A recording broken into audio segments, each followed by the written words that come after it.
Tesla's denying a report that board members recently contacted executive search firms to get to work on finding a successor for CEO Elon Musk.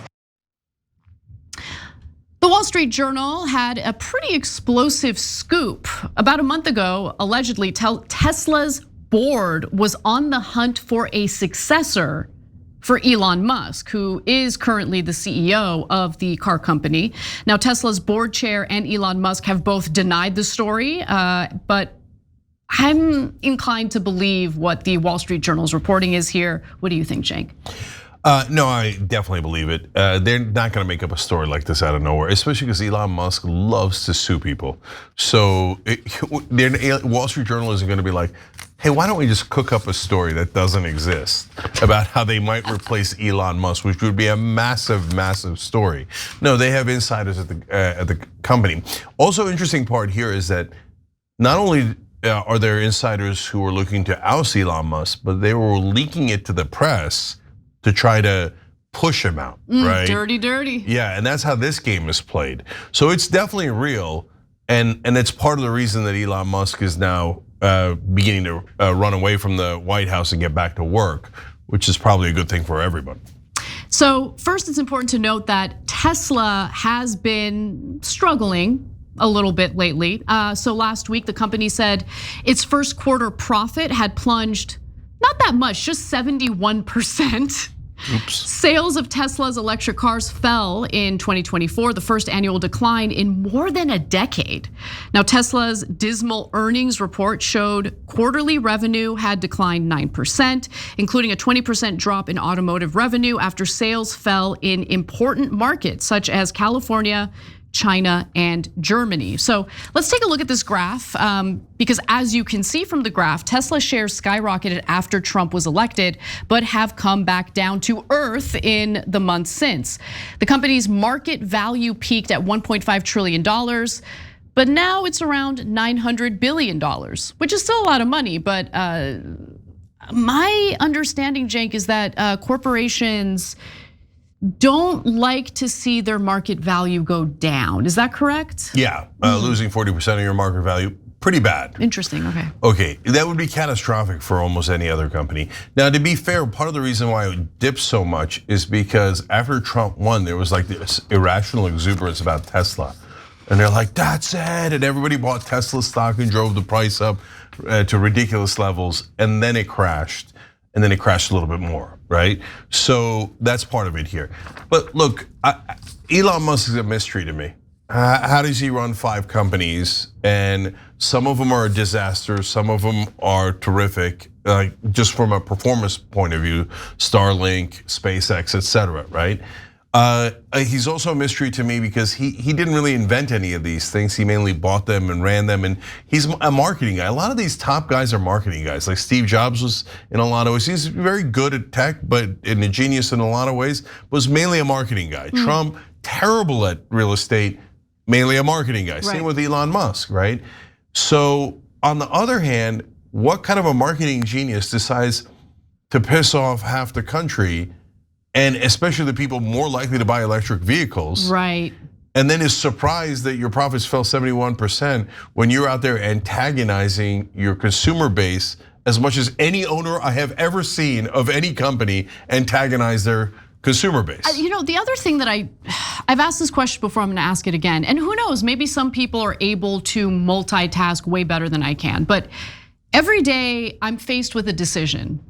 Do I engage in my own personal marketing endlessly, incessantly on Twitter, which is what Twitter's for, right? And all social media, yeah. Oh, or social media, or do I spend my time doing what I need to do to get this show produced and ready, which is reading, researching, making sure I cross my T's and dot my I's.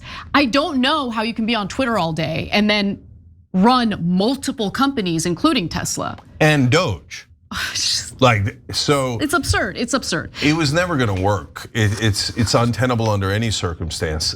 So this is the chickens coming home to roost in a lot of ways. Some Tesla employees said that the first time they had heard from Elon Musk in months was at an all-hands meeting in March, streamed to all X users, where he tried to reassure employees and persuade them not to sell their shares.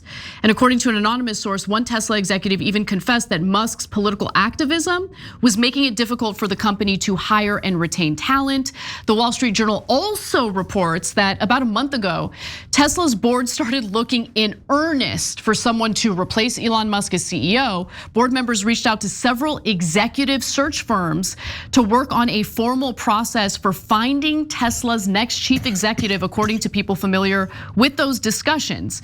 And around the same time, the board reportedly met with Musk and even told him that he needed to dedicate more time to Tesla, which I think is a reasonable ask, and say that he would do so publicly. So Musk apparently did listen to that, because he announced exactly that in Tesla's quarterly earnings call. And according to someone close to Musk who spoke to the Wall Street Journal, Musk has confessed in private that he does not want to be the head of Tesla anymore. However, he does not believe that any potential replacement could properly oversee the company's transition into robotics and autonomous vehicles. So look, as we mentioned earlier, Musk is denying this. There are also some members of Tesla's board that are denying this. So Tesla chair Robin Denholm wrote the following on the company's X account, saying that earlier today there was a media report erroneously claiming that the Tesla board had contracted recruitment firms to initiate a CEO search at the company. This is absolutely false, and this was communicated to the media before the report was published.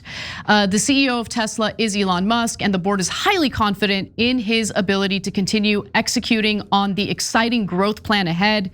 Elon Musk followed up on that, saying that it is an extremely bad breach of ethics that the Wall Street Journal would publish a deliberately false article and failed to include an unequivocal denial beforehand by the Tesla board of directors.